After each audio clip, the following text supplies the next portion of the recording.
Evet, yapı statik 2 dersimiz arkadaşlar devam ediyor. Şöyle bir çerçeve sistemimiz olsun. Bu sistem arkadaşlar ne hesaplayacağız? A'daki dönme hesaplayacağız. B burada dönme hesaplayacağız. A'daki şurada yer değiştirme yani düşey yer değiştirme bulacağız. B'deki düşey yer değiştirme bir de C'deki yatay yer değiştirmeyi hesaplayacağız. Donc on va déterminer dans cet exercice, on va déterminer la rotation au point A, la rotation au point B. Nous avons le déplacement vertical au point A. Nous avons le déplacement, ici c'est horizontal, donc le déplacement horizontal au point C. Et nous avons le déplacement, donc le déplacement au point C et nous avons le déplacement au point B. Alors, avant d'aller très loin, alors qu'est-ce que nous avons? Directement, on peut déduire le déplacement au point A. Et la rotation au point A. A'daki arkadaşlar bu encasement olduğu için ne demek? Herhangi bir yatay bir de düşey hareket yok. Bir de herhangi bir dönme yok. Şurada dönme sıfır. Donc ici nous avons l'encastrement. Comme c'est l'encastrement, ça veut dire que notre poutre ne peut pas tourner au point A. Il n'y a pas de rotation au point A. Donc automatiquement yani direkt olarak şöyle diyeceğim arkadaşlar. Zaten theta A ne olur? Theta A eşit sıfır arkadaşlar. Bu zaten biliyoruz. Theta B var mı? Evet. Theta B var. Çünkü burada moment eşit sıfır. O zaman theta B sıfırdan farklı oluyor. Donc ici nous avons la rotation au point B parce que nous avons un appui simple. Donc les rotations sont permises. Alors, est-ce qu'il y a le déplacement au point A? A'daki düşey yer değiştirme yok. Donc o zaman A'daki düşey yer değiştirme hemen sıfır diyoruz. Başka B'deki düşey yer değiştirme var mı? Bakalım. B'deki düşey yer değiştirme yok çünkü bir mesnet var. Burada çökme olmaz. O zaman şurada düşey yer değiştirme B'deki eşit sıfır. Bakalım. C'deki yatay yer değiştirme olur mu? Evet olabilir. Şurada olabilir. Tamam olur. O zaman başka ne? O zaman şimdi biz ne bulacağız? Donc on va déterminer quoi? Donc on va déterminer bunun zaten bulmak olacağız. Tamam. Başka ne bulacağız? Başka B'deki düşey yer değiştirme olmaz. Burada zaten sıfır dedik. Ama B'deki dönme olur. O zaman burada dönme bulmak olacağız arkadaşlar. İki tane şeyimiz var. Başka zaten sıfırlandırmış. Donc nous avons deux choses à trouver. On va trouver la rotation au point C. Plutôt, on va trouver la rotation au point, la rotation au point B. Et nous avons le déplacement au point C. Donc, c'est parti rapidement. Alors, qu'est-ce que je fais? Qu'est-ce que nous avons dit hier? La première étape, il faut d'abord tracer le diagramme du moment pour notre structure normale. Birinci aşama moment diyagramı çiziyoruz. Moment diyagramı çizmemiz için hemen yapıyorum. Şurada toplam fx yapalım. Toplam fx eşit sıfır ise demek ki ax'imiz ne kadar arkadaşlar? Zaten şurada şey olacak. Burada şöyle yapalım mı? Bir dakika. Şöyle A'ya diyelim. Şurada yukarı doğru ne var? Bir A'ya şu tarafa doğru arkadaşlar. Bir AX var. Bir de bir moment var burada. Momentimiz yönümüz bu şekilde olsun. Bir MA moment var. Doğru mu? Şimdi burada ne var? Şimdi burada bir B'ye B'ye düşey reaksiyon var. Tamam mı? Şimdi toplam fx yaptığımızda arkadaşlar AX ne olur? O zaman AX eşit 10 kilonewton. Bu zaten biliyoruz. Öyle olması lazım. AX eşit 10 kilonewton. Başka ne? Şimdi toplam şurada G noktamız var. On a un point G ici. Nous avons de nœuds. Donc, on peut déterminer le moment à partir du nœud. Donc, qu'est-ce que je fais? Je vais couper le système. Donc, je vais couper le système ici et je travaille avec ce côté. Sistem şurada kestim. Burada ile çalışacağım arkadaşlar. O zaman şurada toplam moment yapacak olursak toplam moment bu biraz sileceğim ama biliyorsunuz şu parça aldım. Dakika. Tamam. Şurada moment hesapladığımda yönümüz bu şekilde arkadaşlar. Toplam moment G noktasındaki eşit sıfır ise ne demek? Yani şöyle burada 2 metre o zaman eksi 10 oluyor çarpı 2 sonra artı moment bu şekilde hesaplıyoruz. Pozitif yön bu şekilde arkadaşlar. Şurada pozitif yön. O zaman artı B'ye çarpı kaç? 4 metre. O zaman artı B'ye çarpı 4 eşit 0. Şurada B'yemiz ne çıkar? B'ye ne çıkar arkadaşlar? 5 mi çıkar? Evet, B'ye 5 kilonewton 5 kilonewton çıkmış oluyor şurada yukarı doğru. Hemen burada bekleyip ne yapacağım? Sadece sileceğim şunu. Sileceğim. Şimdi toplam F'yi yapalım. Tüm sisteme göre toplam F'yi yaptığımızda toplam F'yi eşit 0 arkadaşlar. Demek ki A'yemiz ne olur? Burada zaten bakın şurada bir reaksiyon var değil mi? Şurada bu reaksiyon ne olmalı? Şöyle diyelim, bu reaksiyon 12 çarpı kaç metre? 3.5 oluyor. Tamam. Toplam F'i yapacak olursak o zaman A'ye ne olur? A'ye şöyle olur. A'ye tamam eşit 12 nokta yok 12 çarpı 3.5 eksi B'ye. B'yemiz ne kadar? 5 çıktı. Yani demek ki A'ye ne çıkar? A'ye 37 çıkar. A'ye 37 kilonewton. Bu da tam yukarı doğru çıkmış oluyor. Bir kontrol edelim. Alors, on est juste en train de déterminer les réactions. Donc, 12 fois 3,5 moins combien? Moins 5. Voilà, nous avons 37. Donc, on a AY. Maintenant que nous avons trouvé AY, on va devoir faire quoi? On va devoir déterminer. Donc, on va devoir déterminer la réaction. On va devoir déterminer le moment. Comment déterminer le moment? Alors, je viens simplement ici, je détermine. Cette fois-ci, je vais travailler avec quel côté?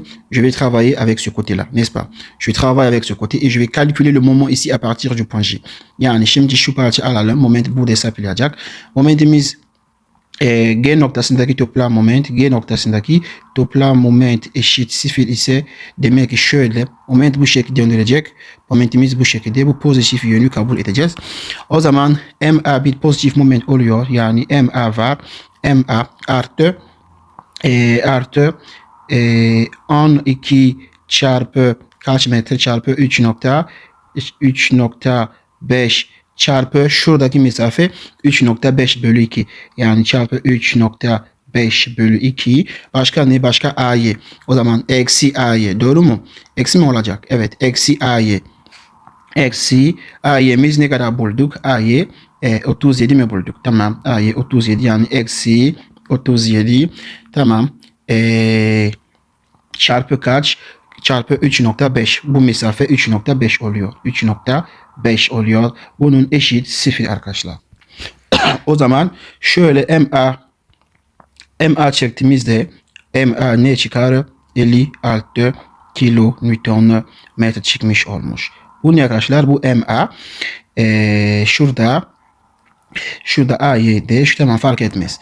Bu şekilde reaksiyonları bu şekilde buluyoruz. Bu zaten çok basit. Yapı statik 2 desimiz arkadaşlar. Bu zaten çok iyi anlatmıştım. Tekrar göstermeyeceğim. Basit zaten. Sonra ne yapıyoruz? Hemen kesme kuvvet diyagramı çiziyoruz. Kesme kuvvet diyagramı çizelim. Alors, pour tracer, on va tracer notre effort tranchant. Donc, l'effort tranchant, nous avons AY ici, nous avons AY. Alors, AY arkadaşlar, AY ne kadar? AY şöyle. A'yemiz ne kadar? 37. Doğru mu? 37 A'yı. A'yı tam yukarı doğru çıkıyor. O zaman şöyle yapalım. Şurada A'yı 37 diyelim. 37 eksi bu kuvvet ne kadar yapar? Eksi 5 yapar. Tamam mı? 37 şöyle. 37 eksi 12 çarpı. Donc je fais 37 moins 12 fois 3,5. Alors ça nous fait moins 5. Donc qu'est-ce qui se passe? Je vais descendre ici à moins 5. Je viens ici quelque part là à moins 5. Ensuite, je ferme le diagramme du moment ici. Alors, ça, c'est des choses que j'ai fait en diapo statique 1. Alors, ici, nous avons, attention, le Bakishion, c'est très important. Nous avons Bakishion, c'est ici. J'ai pas précisé cela. Donc, Bakishion, c'est ici et le Bakishion, c'est là. Donc, nous avons notre Bakishion, c'est ici. Notre Bakishion, c'est là. Ici, on a le Bakishion ici. Donc, voilà le Bakishion. Maintenant, donc ici, nous avons quoi? Nous avons ici positif et là, nous avons ici négatif. Maintenant, nous avons ici moins 5. Donc, pour pouvoir équilibrer, puisqu'on avait ici moins 5, attends, je vais mettre ici, nous avons ici moins 5. Pour pouvoir équilibrer le moins 5, on a besoin de quoi? On a besoin de 5. Donc, voilà. Maintenant, ici, nous avons şurada AX var. AX hangi tarafa doğru geliyormuş? AX şu tarafa doğru geliyormuş. AX'imiz ne kadar? 10 çıktı. Doğru mu? AX eşit 10. AX buradan geliyor. O zaman bu kesimi kesecek. Donc, je vais prendre AX directement, il va couper ici. Donc, AX égale à combien? Égale à 10. Donc, je vais automatiquement écrire 10 ici. Alors, je vais descendre là, je descends jusqu'ici. Là, nous avons combien? 10. Donc, je viens fermer ici. Ok. Ici, nous n'avons plus rien, donc l'effort tranchant est simplement égal à 0. Ici, c'est quoi? C'est quel signe? C'est positif. Alors, comment je fais pour connaître les signes? C'est très simple. Là où il y a le bakishion, bakishion angi tarafa ise o tarafa kashlado kesme couvert négatif olacak. Bakishion angi tarafa ise o tarafa kashlado moment diagramme positif olo. Tamam. Donc si notre bakishion est en bas, le côté où se trouve le bakishion, pour nous on dit que c'est négatif pour le diagramme de l'effort tranchant. Donc ici c'est négatif. Si le côté où se trouve le bakishion est négatif, donc l'autre côté c'est positif. Là également le bakishion se trouve ici, ça veut dire que le côté là est négatif, donc ici c'est positif. Ici le bakishion se trouve ici, donc le côté là est négatif, donc ici là c'est positif pour le kesme couvert. Tamam. Maintenant on va tracer, ici nous avons combien? On a 5 ici en haut. AY on avait trouvé combien? BY on avait trouvé 5. Donc nous avons trouvé 5, ça veut dire qu'ici nous avons 5 comme ça en bas. Et puis nous aurons l'effort tranchant qui va venir là. Et ici on a 5 en haut. On ferme le diagramme de l'effort tranchant. Donc ici c'est négatif. Nous avons ici quoi? Nous avons ici 5 kN. Alors là c'est quel diagramme? C'est le diagramme de l'effort tranchant. Alors vous calculez les mesures. Ça vous connaissez très bien comment calculer. Ici vous aurez 3,1 mètres et là vous aurez 0,4 mètres. Alors comment vous faites? Vous allez faire pour trouver la mesure là, vous allez faire 37 divisé par quoi? La charge est de combien? Est de 12. Donc vous allez mettre ici divisé par 12 et vous aurez 3, environ 1. Tamam. Maintenant ne pas şimdi mo kesme couvert diagrammatisme olduk ne kaldı moment diagrammatismemiz lazım. Moment diagramı moment diagramı çizmeye başlayalım arkadaşlar. Moment diagramı şöyle A'daki bir moment var. Bu moment ne kadar? A'daki 56. 56 şu tarafa doğru. Bu pozitif yön arkadaşlar. Pozitif yön. O zaman biz bir negatif moment, iç moment alacağız. Donc nous avons un moment ici, un moment positif ici au point A. Un moment extérieur qui est positif, donc notre moment intérieur est négatif. Donc, je dois mettre le bakishion toujours très important. Donc, je mets ici j'ai le bakishion. Là, nous avons notre bakishion. On a dit que le côté où se trouve le bakishion, le moment est positif. Ici, nous avons un moment inférieur, un moment négatif. Donc, ça veut dire que notre moment should have been each moment negatif bir each moment var. O zaman şu tarafa doğru oluyormuş. Değil mi? Bu moment ne kadar arkadaşlar? 56 oluyor. Şimdi şuradaki momentini bulalım. Şuradaki moment nasıl yapıyorsunuz? Eksi 56 artı bu alanı hesaplıyorsunuz. 0.5 çarpı kaç? 0.5 çarpı 37 çarpı kaç? 3.1 arkadaşlar. Bu zaten ben göstermem gerekiyor çünkü yaptık zaten. Şimdi şurada bir moment oluyor. Bu şuradaki moment buluyorsunuz. Ne kadar oluyor? Bir nokta hesaplayalım. Moins 56 plus 0,5 fois combien? Fois 37 fois 3,1. Donc on a moins 1, on a 1,35. O zaman şurada bir 1.35 moment oluyor. Yani 1.35 oluyor. Zaten şurada moment sıfırlandıracak. O zaman ne yapıyorsunuz? Şöyle yapıyorsunuz. Şöyle geliyorsunuz. Sonra kapatıyorsunuz. Şurada momentiniz burada oluyor. Bu tarafa biz pozitif tarafa kabul etmiştik. Devam edelim. Şurada moment sıfırlandırmış. Doğru mu? Şurada moment sıfırlandırmış. Buradaki moment bulmamız için ne yapıyoruz arkadaşlar? Hemen 10 çarpı 2 şurada kaç metre var? Şurada 2 metre, doğru mu? 2 metre. O zaman 5 çarpı 2 ne oluyor? 20. Alan pozitif. O zaman bir pozitif moment oluyor. Demek ki pozitif moment olduğu için şu tarafa doğru olması lazım. Şurada çünkü bakishion pozitif. O zaman birleştirecek arkadaşlar. Şurada ne oluyor? Bir 20 oluyor. Bu 20 arkadaşlar sabit. Şurada 20 geldik. Şurada kesme kuvvet nasıl? Sıfır. O zaman moment sabit. O zaman moment sabit kalacak. Hemen buraya kadar sabit. Sonra ne yapıyoruz arkadaşlar? Kapatacak. Bu kapandı. Yani şurada bir 20 var, pozitif bir moment oluyor. Bu 20 hemen şöyle alıyorum. Tamam, tekrar aldım burada. Şurada 20, pozitif bir 20 moment aldım. Sonra şuradaki alanı buluyorum. Burada ne kadar? 4 metre. O zaman 20 eksi 5 çarpı 4 kaç yapar? 0 yapar. O zaman momentimi sıfırlandıracak. Böyle sıfırlandırmış. Şurada da pozitif kabul ediyoruz. Çünkü dediğimiz gibi moment bakishion tarafa moment positif au lieu. Donc, voilà comment je calcule le moment. Ici, le moment, et je trouve le moment si je suis à 0. Pour trouver le futur moment qui sera ici, donc je fais 10 fois combien fois 2, ça fait 20. Comme c'est plus 20, je mets ça plus 20 du côté là où le bracket est positif. Et comme là, il n'y a rien, il y a 0, mais attention, le moment n'est pas égal à 0. Ici, le moment est constant parce que l'effort tranchant est égal à 0. Donc, je garde la même valeur du moment jusqu'ici et je transmets la valeur du moment et je ferme mon diagramme. Ici, nous avons trouvé quoi? Bourdane et Bouldouk. Et moment sifir bulduk moment diagramme sifir bulmuş olduk. Tamam mı? Moment diagramme sifir bulmuş olduk. Başka ne yapacağız? Başka şimdi bakıyoruz. Biz ne istiyoruz arkadaşlar? Biz D'deki, doğru mu? Biz B'deki dönme istiyoruz değil mi? Biz şuradaki dönme istediğimiz için ne yapıyoruz? Biz şurada bir moment uygulayacağız. Donc, nous, on veut la rotation au point B. Puisqu'on veut la rotation au point B, ça veut dire que qu'est-ce qu'on va faire?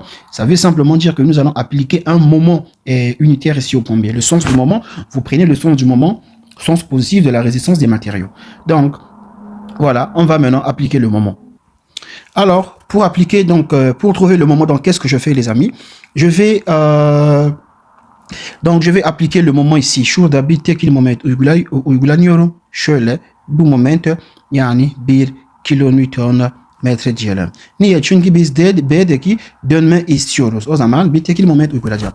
Donc je mets un moment unitaire ici. Pourquoi? Parce qu'on veut déterminer la rotation au point B. Maintenant, il faut que je calcule les réactions. Ici, nous aurons ici notre réaction. Nous aurons ici, donc si je calcule le moment ici. Donc j'aurai ici moins 1. Donc, moins 1 divisé par 4. Donc, moins 1 ici. Et je fais quoi? Donc, je fais ici moins 1. OK, plus. Donc, ici, nous aurons ici moins 1 divisé par 4. Nous aurons ici 0,25. Donc, nous aurons ici une réaction de 0,25. Puisque je dois équilibrer le système. Donc, là, nous aurons une réaction chaude à daki. B0 nokta 25 kilonewton olacak. Arkadaşlar, bu zaten yapı statik bir yaptık. Yani çok kolay bir şey değil. Yani zor bir şey değil, pardon. Sadece toplam moment şuradaki yaptığım gibi aynı şekilde yapıyorsunuz, reaksiyonlar buluyorsunuz. Donc vous allez faire la même chose, vous faites la somme des moments, la somme des forces et vous trouvez les réactions. Donc, ici, AX, il n'y aura pas AX parce que sur X, il n'y a pas de réaction. AX söz konusu olmayacak. Şöyle diyelim. AX arkadaşlar, AX sadece 0 oluyor. Moment bulalım. Şurada moment hesapladığımızda şurada pozitif oluyor. O zaman şurada bir moment söz konusu olacak. Bu moment hesaplıyorsunuz. Bu moment ne oluyor? 0.25 bölü 0.25 yok çarpı 3.5. Tamam. 0. O zaman şurada bir 375 bir moment va. Donc, vous déterminez également le moment qui est ici. Et après avoir fait ça, qu'est-ce qu'on fait? On va tracer alors le diagramme de l'effort tranchant. On trace donc le diagramme de l'effort tranchant. Ok, kesme kuvvet diagramı şimdi çizelim. Kesme kuvvet diagramı şurada kaç metreydi arkadaşlar? Şurada 2 metre, şurada 2 metre, şurada 4 metre verilmiş, şurada 4 metre, burada 3.5 metreydi. Kesme kuvvet diagramı hemen aşağı doğru 0.5, tamam, aşağı doğru 0.5 çiziyorum. 0.25 pardon. Hemen şurada geldim. Tamam, geldim burada. Sonra kapatıyorum. Hemen kesme kuvveti şurada negatif 0.25 bir kesme kuvvet var. Bu kesme kuvvet ne oluyor? Şurada aynı şekilde 0.25 oluyor. Burada 0.25 oluyor. Şöyle geldim burada. Sonra kapandı. Tamam. Şurada da negatif oluyor. Kesme kuvvet negatif. Şurada herhangi bir kesme kuvvet yok zaten gördüğünüz gibi arkadaşlar. Şimdi ne yapayım? Diagram moment şurada kesme kuvvet diagramı çizmiş oldum. Şurada kesme kuvvet diagramı 1. Şimdi moment diagramı çizelim. Moment diagramı 1 çizelim. Tamam. Moment diagramı 1 nasıl çiziyoruz? Hemen bakıyorum. Moment diagramı arkadaşlar şurada ne var? Şurada bir 0.875 bir moment var. Bu moment arkadaşlar bir negatif moment. Tamam. Biz iç moment istediğimiz için o zaman positif bir moment alıyoruz. Donc nous allons prendre ici notre moment extérieur est de 0,800 et quelques. Donc il est négatif parce qu'il est dans le sens horaire. Notre moment intérieur, il est donc positif. Donc je mets le moment positif de ce côté-là. Nous avons 0,800. Je vais descendre encore un tout petit peu, le moment positif de ce côté-ci. Donc, nous avons 0,875 comme valeur du moment. Pardon, 0,875 comme valeur du moment. Alors, ici, nous savons que nous sommes au nœud. Alors, le moment est simplement égal à 0. Donc, je vais venir ici et je vais joindre avec le nœud. Le moment égal à 0. Donc, ici, nous sommes du côté positif. Partout ici, le moment égal à 0. Donc, là également, notre moment n'existe pas. Alors, je viens à ce niveau.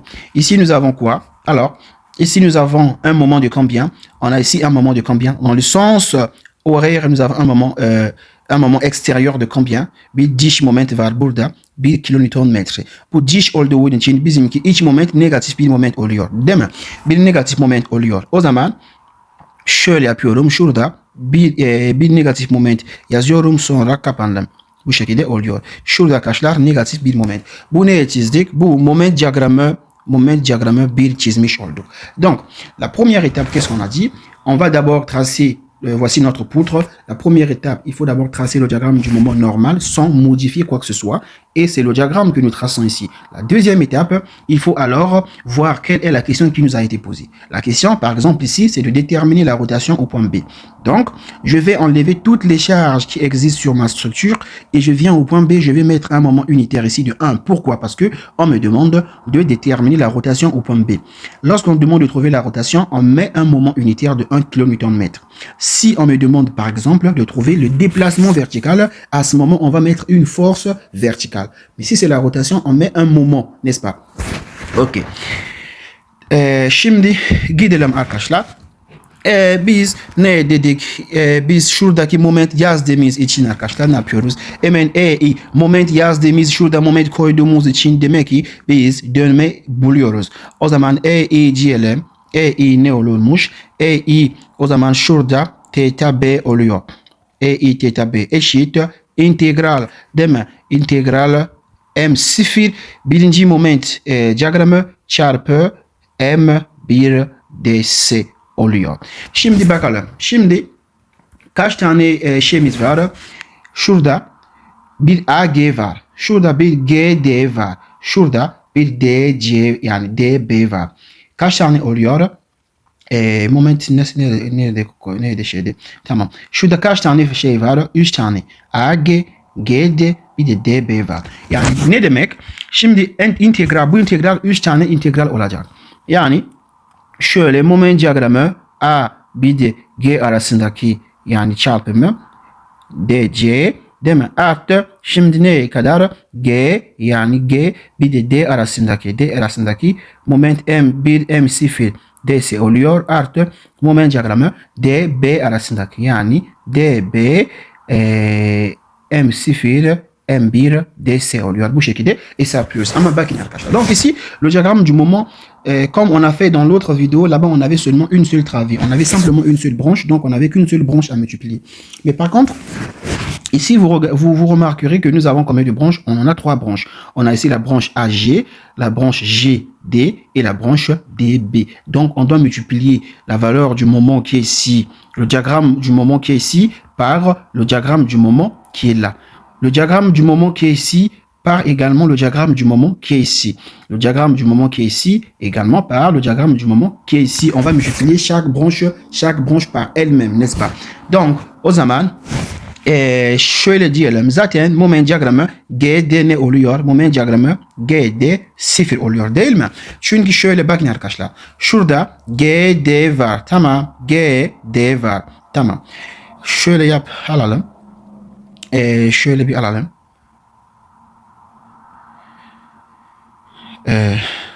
Fark etmez olsun. Şurada arkadaşlar bir GD var değil mi? Bir GD. Tabii ki momentimiz var. Ama şuraya gelelim. Bir GD herhangi bir moment var mı? Yok. Şurada 0. O zaman 0 çarpı bu moment diagramı ne oluyor? 0 oluyor. Donc ici, le diagramme du moment, ici, il est simplement l'intégrale de M0, M1 dans l'intervalle de GD est simplement égal à 0. Pourquoi? Pourquoi? Parce que nous avons ici, entre G et D, c'est 0, on n'a rien. Quand je fais 0 fois le diagramme du moment ici, 0, donc 0 fois ceci, ça fait 0. Donc, l'intégrale du moment de là à là est simplement égal à 0.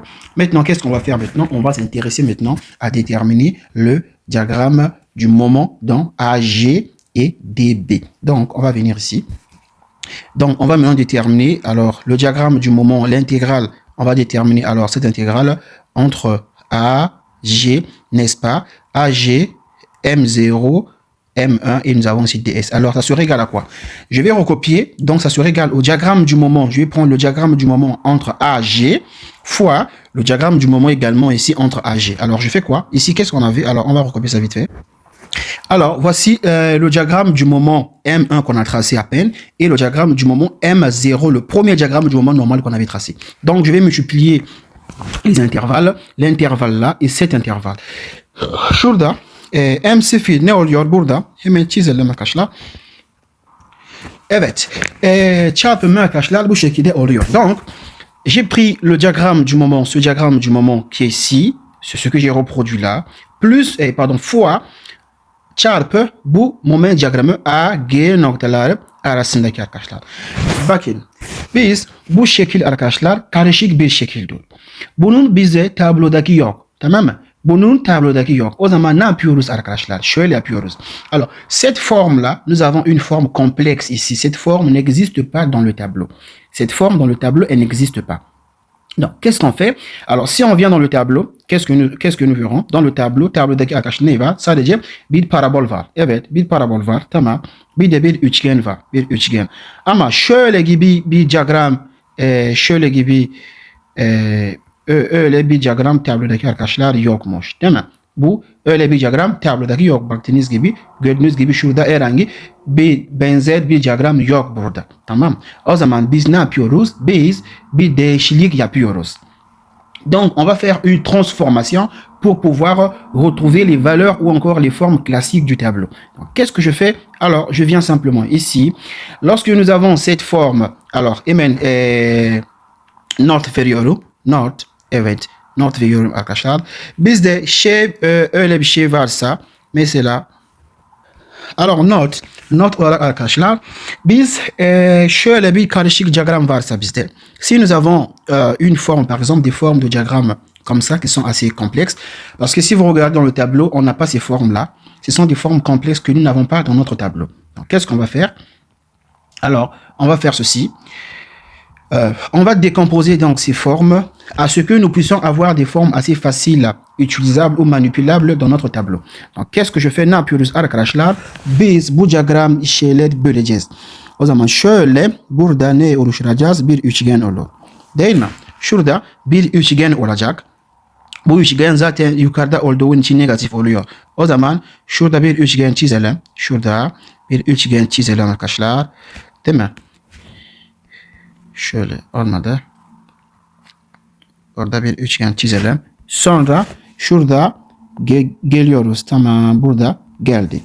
Burada arkadaşlar ne oluyor? Şurada J oluyor. Şurada J. Tam yukarıda olduğu için negatif kabul ediyoruz. Artı neyimiz vardı? Bir parabol vardı. Bu parabol almamız lazım. Tamam mı? Bu parabol almamız lazım. Hemen şöyle parabol olacak.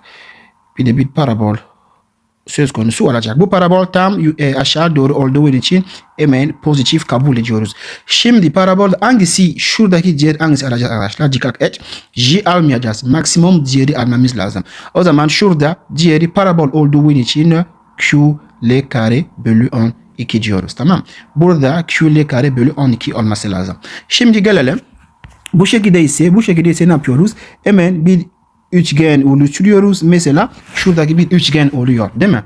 O zaman üçgenimiz bu şekilde olsun. Şöyle bir üçgen dedik. Şöyle, tamam. Şurada bir üçgen dedik. Şöyle. Buraya kadar bir üçgen oldu. Şurada ne kadar? İ arkadaşlar. Şurada i dedik. İ. Şurada işareti ne kadar? İşareti nasıl? Pozitif bir işaret. Artı neydi vardı? Bir parabol var, değil mi? O zaman parabol yazıyoruz. Artı parabol yazıyoruz. Parabol bu şekilde yazmış olduk. Şimdi bu sefer parabol ne alacağım? Maksimum momentini almam lazım. Parabol olduğu için arkadaşlar Q L kare bölü 12 demem lazım. Şimdi şurada gelelim. Mesela bunu nasıl ifade edeceğiz? Si nous avons ceci là, ici, burada positif, tamam. Si nous avons ceci, alors comment on va décomposer cette figure pour avoir une figure assez simple? Donc, on va faire quoi? Je vais faire ceci. Je vais prendre ce point ce point avec ce point, ça me fait un triangle. Et je vais également prendre aussi ce point avec ce point, ça me fait combien? Ça me fait 2 triangles. Aussi simple que ça. Donc, qu'est-ce que j'aurai? Eh bien, j'aurai ici d'abord, j'aurai ici un triangle de cette manière. Si vous faites mal la décomposition, tout le reste sera faux. Alors, on aura ici birinci üçgen olacak. Şöyle buradan buraya kadar bu bizim birinci üçgen. Ne işareti nasıl? Negatif. Şurada negatif ya. O zaman negatif. Burada ne? Şurada i. Tamam. I artı ikinci üçgen. İkinci üçgen şurada olur. Şurada olur. Şurada bu üçgen, yani buradan buraya kadar üçgen. Tamam. Bu şekilde olur. Burada arkadaşlar işaretin aşağı doğru olduğu için pozitif değil mi? O zaman pozitif bir işaret oluyor. Şurada ne oluyor? J oluyor. Tamam. Başka ne? Mesela başka bu.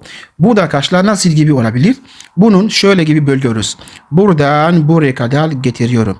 Değil mi? Şurada getirdim. O zaman ne oluyor arkadaşlar? Şöyle oluyor. Şöyle oluyor. Tamam.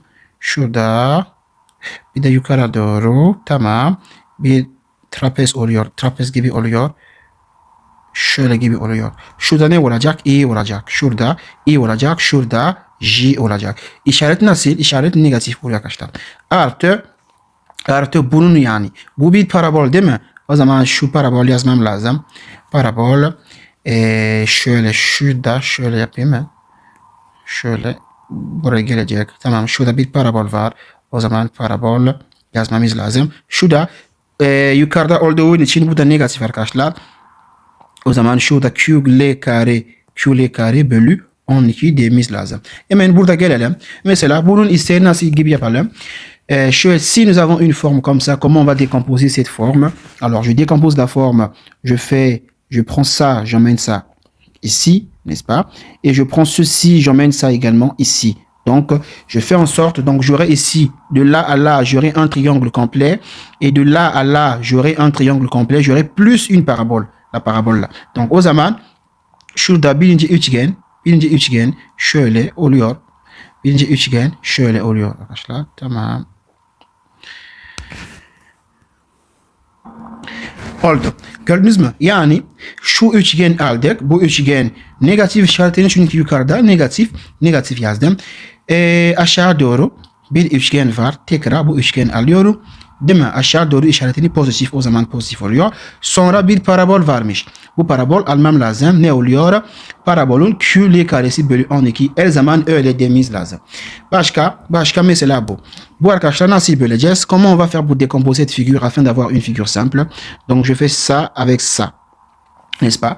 Donc j'aurai ici quelque chose donc on aura quelque chose qui va ressembler à ça. Donc on aura ici, j'aurai d'abord cette figure ici, une figure assez simple, et on aura une parabole toujours QL carré sur 12, n'est-ce pas?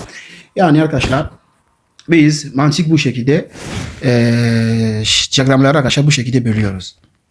Donc si on revient à notre exercice, tekrar gelelim arkadaşlar. Şurada bu integral nasıl gibi olacak? Bu integral A, G arasındaki yani M0, M1, DS ne oluyor? Şurada şöyle bölüyoruz. Tamam. Bu şekilde bölüyoruz. Şöyle tamam dur. Bu şekilde olacak. Buradan olmuyor. Buradan buraya kadar bir üçgen oluşturacağız.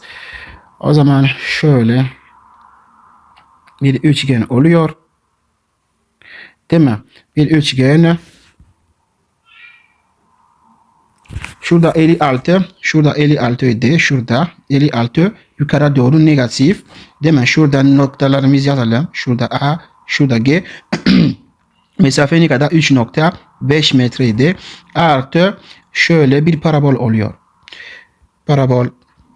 Bir parabol oluyor şurada. Bu parabol Q yani tam altındaydı. O zaman ne pozitif. Şurada ne oluyor? QL kare yani QL kare bölü 12.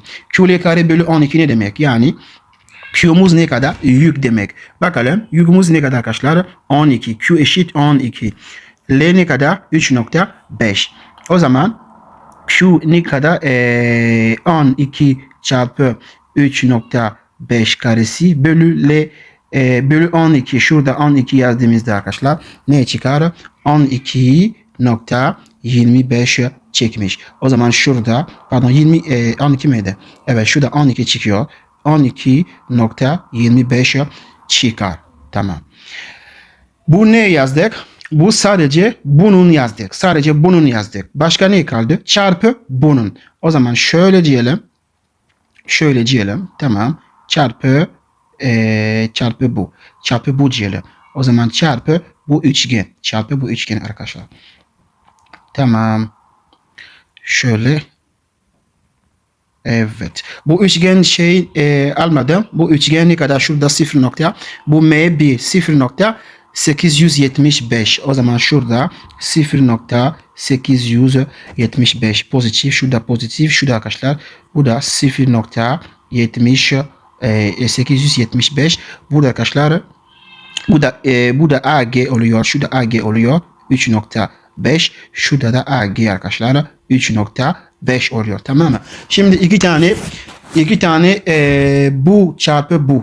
Ne değil mi? Bunun çarpı bu. Donc on va multiplier ça fois ça. Alors nous avons quoi? Yazalım.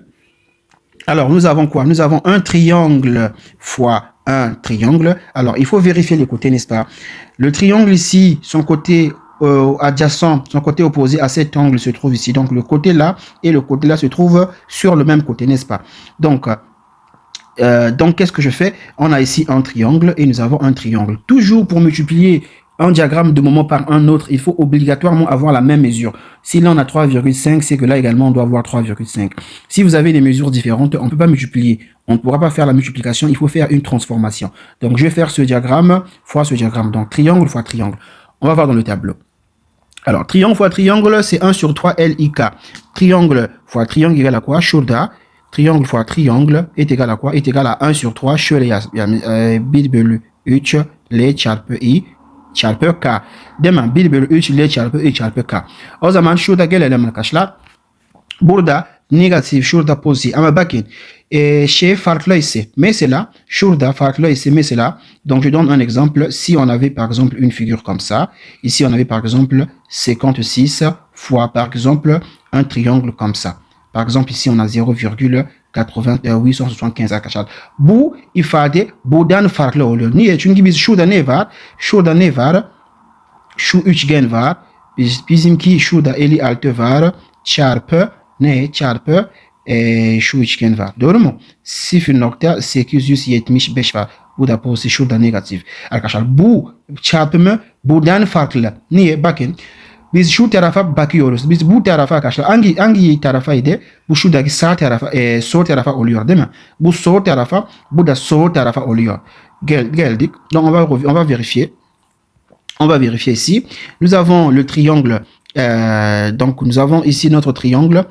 Ce côté-là, bakın bu tarafa şöyle aynı olması lazım. Çünkü bizimki tarafımız arkadaşlar aynı. Şurada sol tarafa, şurada sol tarafa ya da şöyle döndürebiliriz yani. Şöyle döndürüyoruz. Mesela bu şekilde yapıyoruz. Şurada üçgen 56 negatif çarpı ikisi aynı demek. Tamam mı? İkisi aynı. Şurada pozitif 0.770 ve ikisi aynı arkadaşlar. Şu tarafa yani bu kenar aynı tarafa olması lazım. Ama aynı tarafa değil ise bakın mesela bu kenar bir de bu kenar ikisi ne oluyor? İkisi aynı tarafa. Şurada şu sağ tarafa. Bu da sağ tarafa arkadaşlar. O zaman ne oluyor? Cevabı 1 bölü 3 çarpı LIK. Ama ikisi ters olsaydı mesela si ici nous avons les deux ils sont comment? Les deux ils sont dans le même côté. Le côté là. Le côté vertical ici, lui, il est à gauche. Lui également, il est aussi à gauche. Donc, je prends quelle formule? Je prends cette formule ici. Je prends la formule, je vais en série. Je prends la formule 1 sur 3. C'est 1 sur 3 LIK. Maintenant, si les deux sont opposés, par exemple, lui ici, le côté vertical, il est à droite. Mais par contre, le côté vertical ici, il est à droite, il est à gauche, n'est-ce pas? Les deux côtés verticaux sont opposés. Donc, je vais prendre quoi? Je vais prendre 1 sur 6. Ici, ne alacağım. 1 bölü 6 LIK. Niye? Çünkü şu tarafa arkadaşlar sola doğru. Şu tarafa sağa doğru. İkisi aynı değil. O zaman bunu alacağım. İkisi aynı ise o zaman 1 bölü 3 lik. Bizimki arkadaşlar ikisi aynı tarafa olduğu için o zaman 1 bölü 3 çarpı LIK alıyoruz. Değil mi? L'K. Hemen sileyim. Tamam. O zaman şurada 1 bölü 3 diyelim. Ama bakın şurada negatif, şurada pozitif. O zaman negatif oluyor. Eksi 1 bölü 3 çarpı L. L'miz ne kadar? 56. Pardon, L'miz ne kadar? 3.5. O zaman çarpı 3, yani çarpı 3.5 çarpı İK. İ'miz ne kadar? 56 çarpı K'miz ne kadar? 0.875 oluyor arkadaşlar. Tamam mı? Bu şekilde buluyoruz. Hemen şöyle hesapladığımda daha bitmedik. Şimdi ne kaldı? Bu kaldı. Yani bunun çarpı bu. Maintenant, on va faire ça fois ça. Si on regarde dans le tableau, lorsque nous avons le triangle fois la parabole, ça fait toujours 1 sur 3. Là, c'est positif, positif. Şurada tablodaki bakacak olursak, burada 1 bölü 3 oluyor. Çarpı L'miz ne kadar? Çarpı 3.5 çarpı ne? Çarpı L, İK, LK. L'miz ne kadar? L 3.5, İ'miz ne kadar? Bu olsun 12 çarpı 12.25 çarpı K'miz ne kadar? 0.875 oluyor. Bakalım. Yani şurada fark etmez. Bir parabol ise parabol bir de bir üçgen. Parabol bir üçgen ne oluyor? 1 bölü 3 çarpı LİK. Bu üçgen de bu da olabilir. Bu üçgen ne olur? 1 bölü 3 çarpı LİK. İkisi fark etmez. Tamam mı? Yani şimdi bunun arkadaşlar hesaplayacak olursanız bunun hesaplıyorsunuz ne çıkar? Şöyle yapalım. Şunun hesaplıyorsunuz ne çıktı? Ne çıktı? Eksi 44.7 çıkmış oluyor. Bu ne arkadaşlar? Bu AG arasındaki, şuradaki AG şöyle diyelim. Bu AG arasındaki şey, değil mi? Şimdi ne kaldı? Şey kaldı. DB arasındaki integrali hesaplayacağız. DB bakalım. DB bakalım arkadaşlar. Şöyle DB M0 çarpı M1 DC oluyor, eşitmiş. Şimdi DB bakıyoruz arkadaşlar. DB nerede? Buradan buraya kadar neyimiz var arkadaşlar? Bir üçgen var. Yazalım. Bir üçgen var. Tamam. Şurada bir üçgen var. Bu üçgen pozitif miydi? Şurada M1 değil mi? M1 şurada bir üçgen DB arasındaki DB şurada 1, şurada negatif, şurada 1 çarpı bu değil mi? Bu da bir üçgen var arkadaşlar. Şöyle şurada bir üçgen var diyelim. Şurada üçgenimiz var. Tamam. Şurada ne oluyor? Şurada pozitif oluyor. Ne kadar burada? 20 oluyor arkadaşlar. Gördüğünüz gibi ne oluyor? Düşey kenar arkadaşlar. İkisi ters. Bu düşey kenar sağa doğru. Şurada sola doğru. Ters yani, değil mi? Alors si vous remarquez ici, ces côtés verticaux, les côtés qui sont verticaux ici, ils sont comment? Ils sont opposés. Là, nous avons ici un, le côté là, il est dirigé ici à droite et ici, il est dirigé ici à gauche. Donc, c'est opposé. Donc, qu'est-ce qu'on va faire? Nous avons 1 sur 6. Donc, ici, dans le tableau, si on regarde dans le tableau, nous avons ici, là, c'est négatif, là, c'est positif. Donc, on a moins, tout simplement. Donc, nous avons moins 1 sur 6 fois combien? Moins 1 sur 6 fois L égale à combien? L, ici, L égale à quoi? L égale à 4, n'est-ce pas? L égale à 4 mètres, bourde à 2 mètres. Donc, mon chouda, 2 mètres. Donc, L égale à 4. Donc, je fais 4 fois combien? 1 fois 20. Donc, je fais 1 fois 20. Alors, on calcule ceci. Alors, qu'est-ce que je trouve? Je trouve moins 13,33. Demain. Yani şurada dediğim gibi baktığınız gibi arkadaşlar bu kenar bir de bu kenar ikisi ters. O zaman ne oluyor tablodaki bakarak? Ne oluyor? Bunu bir de bunun ters. O zaman 1 bölü 6 çarpı L2 oluyor. Tamam. Hepsini bulduk. Şimdi ne yapalım arkadaşlar? Hemen tekrar gelelim şurada. Gelelim burada. Ne diyelim? Biz ne uyguladık? Biz bir tekil moment uygulandık. Değil mi? Demek ki biz dönme hesaplıyoruz. B'deki dönmeyi bulacağız. Değil mi? O zaman, donc, puisque nous avons mis ici un moment, on a mis un moment au point B. Donc, ce moment est sur égal à quoi?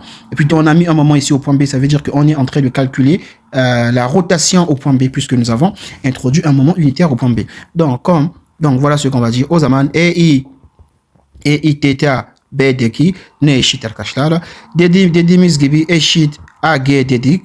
AG M0 çarpı M1 DC. Artı şöyle yazdık. Bu zaten GD dahil olmayacak. Çünkü sıfır burada. Değil mi? Sıfır sadece DB alacağım. Donc ici on va directement prendre ici DB parce que là on avait 0. Le moment ici il est égal à 0. Ce moment fois ce moment ça s'annule. Donc nous avons ici intégrale de DB. N'est-ce pas? Nous avons M0 et nous avons M1 DS est égal. Alors, l'intégrale AG, nous avons trouvé combien? AG negada eksi x'i 44.70 miydi? Evet, nokta 7. Tekrar artı DB ne kadar çıktı? Eksi 13.33 çıkmış. Bunun hesapladığımız arkadaşlar bunu hesapladığımızda ne çıkar? 58 mi çıkar? Evet, şurada 58. Şurada 58 yani yaklaşık 58. Bir kontrol edelim. Donc je fais la somme 44,7 plus 13,33. 58.03. 58.03. O zaman B'deki arkadaşlar dönme ne kadar? Eksi 58.03 hepsini bölü kaç? Hepsini bölü şurada. Bölü oluyor. Bölü oluyor. Bu ne bulduk arkadaşlar? Bu B'deki dönme açısı bulmuş olduk. Şimdi ne kaldı? Başka ne istedik? Bakın. Başka ne istedik? C'deki neydi? C'deki yer değiştirme değil mi? Yer değiştirme olduğu için o zaman ne yapıyoruz arkadaşlar? Bir tekil kuvvet uygulayacağız değil mi? O zaman gelelim, sistemimiz burada. Donc là, on est en train de déterminer maintenant qu'est-ce qui est resté. On va déterminer alors le déplacement au point C, puisqu'il s'agit du déplacement.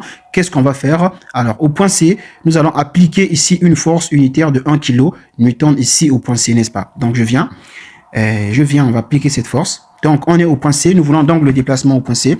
Donc, je vais ici au point C, je vais appliquer une force unitaire. Nous allons appliquer une force unitaire au point C. Donc, je mets le sens comme ça. Et nous avons 1 kN, n'est-ce pas? Nous avons 1 kN dans cette direction. Donc, voilà ce qui va se passer. On va déterminer alors les réactions. Ça, c'est très simple. On peut faire ça rapidement. Alors, je calcule le moment ici. Donc, j'aurai ici moins 1. Donc, ici plus.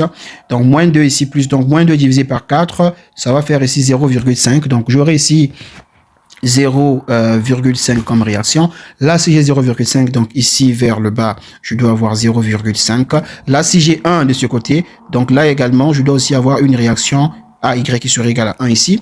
Le moment, je calcule le moment de ce sens-là positif.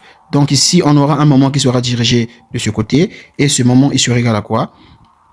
Il sera égal à 0,5 fois 3,5. Donc je calcule sıfır nokta beş çarpı 3.5 dediğimizde 1.75 çıktı. Şurada bir moment 1.75 bir moment oluyor. Zaten arkadaşlar bu çok basit. Momenti toplam Fy, toplam Fx, toplam moment yapıyorsunuz. Bu ciğeri direkt şurada bunlar ciğeri bunda buluyorsunuz arkadaşlar. Çok basit zaten. Yani şimdi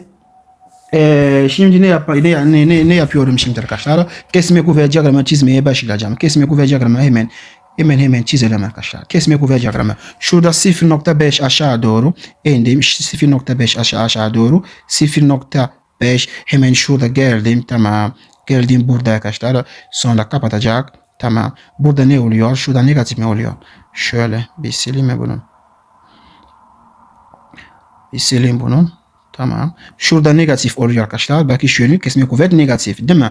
Şurada 3.5 metre. Başka bir AX var şurada. AX tarafa doğru geliyor. Tamam. AX il vient ici. Alors il va couper la branche là. Il va couper cette branche. Donc il coupe ici de 1. Donc il va couper la branche de 1, n'est-ce pas? Et il va descendre comme ça, n'est-ce pas? Et puis ici nous avons 1. Donc il vient fermer ici à 1 tout simplement. Il ferme à 1. Et là nous avons tout simplement ici 0. Alors nous avons ici moins 5 en haut, donc nous avons ici moins 5 en bas pour équilibrer la branche. Moins 5 en bas et nous avons ceci, comme ça on vient là et je ferme ici à moins 5 en haut. Donc là nous avons négatif. Ici on a combien? On a 0,5. Şurada ne çizdik? Şurada pozitif. Ne çizik arkadaşlar? Bu şeyimiz çizmiş oldu. Kesme kuvvet diyagramı çizmiş olduk.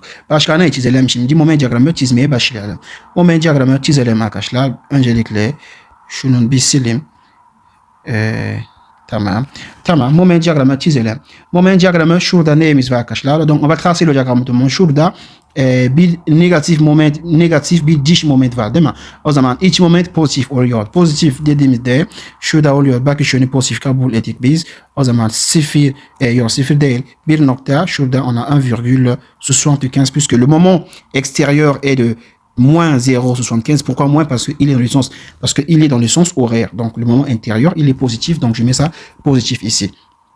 Alors je descends un tout petit peu en bas. Alors je descends encore un tout petit peu comme ça. Donc nous avons 1,75. Ici le moment est simplement égal à 0. Donc je fais quoi? Je vais fermer le diagramme ici. Nous sommes en bas, donc là c'est positif. Alors je viens ici. Là, on avait combien ici? Ici, nous avons 1. Donc, qu'est-ce que je fais? Le moment ici, il est égal à 0. Je calcule l'herbe à l'année kada olura. Bil çarpı 2 o zaman 2 olur. Pozitif olduğu için bu 2 şurada oluyor. 2 oluyor. Hemen şurada birleştirdim. Tamam. Sonra şurada arkadaşlar kesme kuvvet 0. O zaman moment sabit. Moment sabit. Tamam. Aşağı doğru geldik. Sonra kapatacak arkadaşlar. Kapandı. Şimdi bakın şöyle moment pozitif kabul ettik. Bu moment şurada aktaracağım. Donc, le moment, je vais le transmettre ici. Et nous avons ici 2. N'est-ce pas? Nous avons 2. Nous avons 2 et ici le moment est simplement égal à 0. Donc on va fermer le diagramme du moment bakışını pozitif moment kabul ettik. Şimdi şurada arkadaşlar ne bulduk? Şöyle yazayım.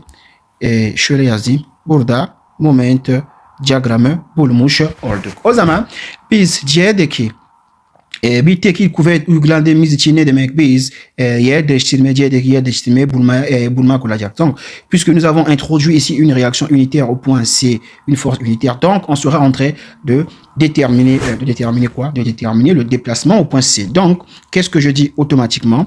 Donc, nous aurons ici, alors on aura ici EI, le déplacement au point C est égal, c'est l'intégrale de quoi? L'intégrale de mon système, donc je mets ici M0. Pourquoi je mets M0? Il faut toujours prendre le diagramme du moment initial. Le diagramme du moment normal qu'on a tracé, ce diagramme du moment-là. Bu moment diagramme el zaman almamız lazım. Zorundayız. Değil mi? Yani hemen alalım. Bu moment diagramı tekrar alalım arkadaşlar. Tamam, kopya edelim. Bu moment diagramı şurada yazdım. Bu hangi moment diagramı? Bu birinci çizdiğimiz normal moment diagramı yani. O zaman şurada M0 çarpı buradaki moment diagramı ne oluyor? Şu şöyle ikinci moment diagramı şuradaki çizdiğimiz moment diagramı ikinci moment diagramı diyelim. O zaman şurada ikinci moment diagramı DS oluyor. Değil mi? Kaç tane şeyimiz var? 3 tane. Donc nous avons combien de travées? On a 3 travées. On a AG, on a GD et nous avons DB. Donc on aura ici o zaman şurada ne olur? AG burada moment diagramı M0 M2 DC artı integral hangi tarafa? GD. Ama bakın arkadaşlar BE GD bu şeyimiz uniform değil mi? Değişiyor burada. Yazalım. Değişiyor burada. Demek ki ne alacağız? Bakın ne alacağız? Çünkü biz bu ifade yani bu tablodaki yok bizde değil mi? On n'a pas cette forme dans le tableau. Cette forme-là dans le tableau n'existe pas. Et on ne pourra pas diviser ça. Qu'est-ce qu'on va faire? On va prendre partie par partie. Si on regarde tableau Musabakar arkadaşlar bu ifade yoktu. Değil mi? Bu ifade zaten yok. Öyle bir ifade yok tabloda. Tamam. O zaman biz ne yapıyoruz arkadaşlar? Parça parça alacağız. Donc on va prendre partie par partie. Je vais prendre. Alors rappelez-vous, on a dit que pour multiplier un diagramme de moment par un autre diagramme du moment, on doit avoir la même mesure. Ici on a combien? Şurada kaç metre var? Şurada 2 metre. Şurada da 2 metre. Şurada 2 metre vardı. Şurada da 2 metre vardı. Şurada 3,5 metre, şurada 4 metreydi. Değil mi? O zaman GD yazalım. GD yazalım önce. GD. Donc nous avons d'abord GD. Écrivons d'abord GD. Pour la travée buradan buraya kadar. Sonra yani moment 0 çarpı bulduğumuz ikinci moment diyagramı artı son parça DB'ydi. O zaman şurada DB diyelim. İlk bulduğumuz moment çarpı son moment M2 ds. Şimdi ne bulalım? Şimdi arkadaşlar bu integral çarpımı bulalım. Bu integral AG arasındaki yani M0 çarpı M2 ds ne oluyor? Burada yani buradayım. Ne oluyor arkadaşlar? Şöyle şurada bir üçgen var ya. O zaman bu üçgen alalım. Bu üçgen aldım. Aşağı doğru bir nokta aşağı doğru 1.75 var. Sonra kapatıyor burada. Değil mi? Şurada pozitif. Şurada pozitif. Şurada neyimiz var? Şurada A noktası. Şurada G noktası. Mesafe 3.5 metre. Çarpı bu aldım. Çarpı bu. Bu ne dedik? Bu iki tane şeyimiz çıktı. Değil mi? Bu zaten az önce yaptık. Tamam. Bunlar az önce yaptık. Şöyle diyelim. Bir dakika. Tamam şöyle diyelim. Buradaki arkadaşlar bu karışık bir şey olduğu için az önce yaptık. Ne oluyormuş? Burada bir üçgen oluyor. Yani buradan buraya kadar bir üçgen dedik. O zaman şöyle yapalım. Şurada bir 56 üçgen oluşturduk. Değil mi? Şurada bir 56 bir üçgen. Şurada negatif oluyormuş. Değil mi? Yukarı doğru negatif artı şuradaki parabol. Şuradaki parabol zaten bu az önce anlatmıştık. Şurada bir parabol oluyormuş. Şurada pozitif değil mi? Pozitif. Bu da arkadaşlar Q kare şurada Q kare bölü 12 ne çıktı? 12.25 çıkmış arkadaşlar. Hemen şöyle kapandım. Tamam. Buradaki noktalar arkadaşlar şurada A, şurada G. Aynı şekilde şurada A, şurada G. Şurada 3.5 metre. Bu da 3.5 metre oluyor. Değil mi? Yani bir bakalım. Ne yapalım şimdi? Bu moment diyagramı çarpı bu moment diyagramı. İkisi biraz hızlı gideceğim. İkisi aynı tarafa olduğu için ne yapıyorum? Burada pozitif, şurada negatif. Doğru mu? Şurada pozitif, şurada negatif. O zaman aynı tarafa 1 bölü 3 pardon negatif.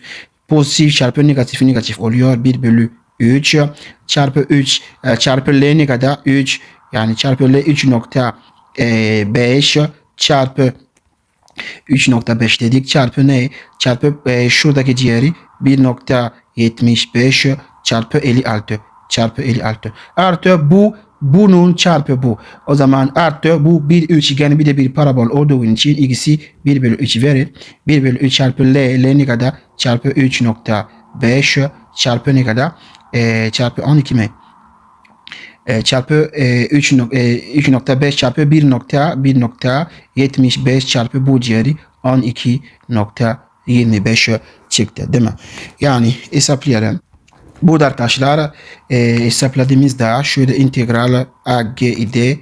Moment 0 çarpı moment 2 DC ne çıktı? Eksi 89.32 çıkmış olmuş. Değil mi? Şimdi ne kaldı? Şimdi GD hesaplayalım. GD bakalım. GD. İntegral yani integral GD şurada GD. İntegral GD moment M0 çarpı moment 2 DS'miz ne oluyor arkadaşlar? Bakın burada GD ne oluyor? İntegral yani DC kadar yani DC kadar M0 çarpı M2 DC artı integral CD kadar CD kadar M0 çarpı M2 DC oluyor. Doğru mu? Çünkü bu bir uniform bir şekilde değişiyor. O zaman buradan buraya kadar artı buradan buraya kadar yazıyorum. O kolay yani bu şekilde daha kolay olur. O zaman ne oluyor? Şurada bir üçgen oluyor. Şöyle yazayım. Şurada bir üçgen oluyor. Tamam. Şurada da bir üçgen oluyor. İkisi bir üçgen çarpı DC ikisi bir üçgen oluyor değil mi? Şöyle yapalım. Şurada bir üçgen. İkisi aynı tarafa. Bu şey kenar aynı tarafa. O zaman şöyle yapalım. Şurada pozitif zaten 56. Şurada ne kadar? 20. Şurada da pozitif arkadaşlar. Şurada 20 yazalım. Şurada da 20. Bu da pozitif oluyor. Artı ne var? Artı bir dikdörtgen. Doğru mu? İki tane dikdörtgen çarpımı. İki tane dikdörtgen çarpımı. Şurada bir dikdörtgen. Şöyle yapalım. Şurada bir dikdörtgen. Çarpı şurada da bir dikdörtgen oluyor. Doğru mu? Bu dikdörtgen arkadaşlar, yani bunlar dikdörtgen aldım. Şurada ne kadar? Bu da 2, doğru mu? Şurada 2. Bu da arkadaşlar burada 20 miydi? Şurada 20. Ne yaptım? Şimdi hangisi alıyorum? Şimdi şurada 2 aldım. Tamam. Bir dakika. 56 neden geldi? Bir dakika. Belki hata yaptım. Bir bakıyorum. Yani bir üçgen DC arasındaki şurada 2 var. Tamam. Şurada 2 var. Şurada 2 var. Şurada 2 var. Bir de şurada üçgen 20 var. O zaman 20 yazalım. Tamam. Doğru. 2 ve 20. Şimdi şöyle yapayım. Şurada ne var? Şurada da arkadaşlar bu dikdörtgen 2 var. O zaman 2 yazmış oldum. Şurada 20 var. Doğru mu? Şurada 20. Burada da 20 yazmış oldum. Şurada pozitif. X'i pozitif. Bu da pozitif arkadaşlar. O kadar kolay. Sonra gidelim. Sonra ne yapıyoruz? Direkt hesaplıyoruz. Şurada pozitif. Bu da pozitif. Bir üçgen ikisi aynı. Bu dikey kenar, düşey kenar ikisi aynı taraf olduğu için direkt 1 bölü 3 çarpı L'miz ne kadar? L bakın. L şurada 2 metre. Hepsini 2 metre. Şurada 2 metre. Şurada 2 metre. Burada 2 metre. Burada 2 metre. O zaman L'miz şunun çarpı 2 çarpı 2 çarpı kaç? Bu 2 L için, bu 2 burada için, burada 20, tekrar 20. Artı 2 tane dikdörtgen olduğunda 2 tane şöyle dikdörtgen, şurada 2 tane dikdörtgen ya, bakıyoruz tablodaki bakıyoruz. Şurada bir dikdörtgen var, bir de bir dikdörtgen var. Ne oluyor? LİK oluyor. LİK. O zaman şöyle yapayım. LİK. L'miz ne kadar? 2. O zaman 2 çarpı i, o zaman 2 oluyor. K ne kadar oluyor? 20 oluyor. Şöyle hesapladığımızda arkadaşlar ne çıkar? 26 nokta. Şöyle bir bakayım. Şurada 4 mu oluyor? Evet, 4 çarpı donc je calcule 4 fois 20, 4 çarpı 20 eşit bölü kaç? Bölü 3 26 nokta. Şurada 26, şurada 26. Hepsini hesaplayalım arkadaşlar. Hepsini hesaplayalım. Şurada 80 oluyor. O zaman toplam 106. Toplam 106 nokta 67 çıkmış oluyor arkadaşlar. Şimdi ne yapacağız? Şimdi ne kaldı? Kaldı. DB kaldı. DB burada hesaplayalım. DB şöyle yazalım. DB integral DB kaldı. O zaman integral DB M0 çarpı M2 DC. Donc, je remets 0 et donc je calcule maintenant pour l'intervalle de 0 à ici. Donc, ici, on a positif, là également positif. Donc, nous avons deux triangles qui sont positifs, n'est-ce pas? Donc, nous avons deux triangles positifs. OK. Nous avons deux triangles positifs. Donc, on est en train de faire leur multiplication. Alors, nous avons ici quoi? Nous avons ici D, nous avons ici B, nous avons ici là également D, nous avons également ici B. Donc, je prends d'abord le premier triangle. Si je prends le premier triangle, nous avons ceci. OK. Nous avons ceci. OK. Est-ce que l'ordre dérange du fait que le triangle ici, il est dirigé en bas? Non, il n'y a pas de problème. Le plus important, c'est le signe. Donc, je peux le mettre en haut ou en bas et ça ne change rien. D'accord? Donc, nous avons ici 2, ici c'est positif. Et là également, on a ici 2, n'est-ce pas? Et là également, et là on a 20. Donc, nous avons ceci, nous avons ici 20. Donc, nous avons ici 20 et Shoda. Là également, c'est positif, n'est-ce pas? Donc, on peut mettre les mesures, on a 4 mètres. On a 4 mètres ici. Donc, Shoda 2 mètres, Shoda 2 mètres. Bunun hesapladığımızda ikisi iki üçgen arkadaşlar. İki üçgen ne oluyor acaba? 1 bölü 3 oluyormuş. 1 bölü 3 şöyle yapalım. İki üçgen ne oluyor? 1 bölü 3 çarpı L'miz ne kadar? 4 çarpı i ne kadar? 2 çarpı k ne kadar? 20. Şöyle ne kadar çıkar? Bakalım. Şurada 20 hatta almadı bence. 1 bölü 3 çarpı L değil mi? L 4 metre çarpı çarpı 2 metre çarpı K 20 metre. Bakalım ne oluyor? 8 çarpı dur. Evet 4 çarpı 2 4 çarpı 2 çarpı 20 eşit bölü 3 ne çıktı? 53 çıkmış. Tamam. 53 çıkmış. Şöyle. Pardon 53.33 çıkmış oluyor. Şimdi hepsi bulduk. Ne yapıyoruz şimdi? Sadece toplam yapıyoruz. Ne bulmak olacağız? Maintenant on va déterminer alors EI. Şimdi EI C'deki deplasman. Toplam yapalım. Nerede işlemimiz başladım? Şurada. Eksi 89.32 yazalım. Eksi 89.32 yazmış olduk. Başka ne? Başka artı 100 nokta artı 163 yani şöyle artı 106.63 tekrar bu artı 53.33 idi. Değil mi? Ne çıkar arkadaşlar? Ne çıkar? 70.68. Donc, quand je fais la somme de tout ce qu'on a fait, je trouve ceci. Donc, ça veut dire quoi, les amis? Donc, le déplacement EI au point C est simplement égal à 70,68. À partir de là, qu'est-ce que je peux faire? On peut tirer donc notre déplacement. Déplacement au point C est égal à 70,77. Le tout divisé par quoi? Le tout divisé par EI.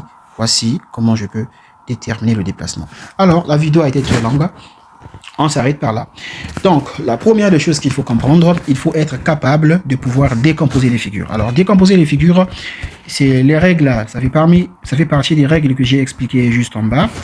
Être capable de décomposer les figures. La décomposition des figures est très importante.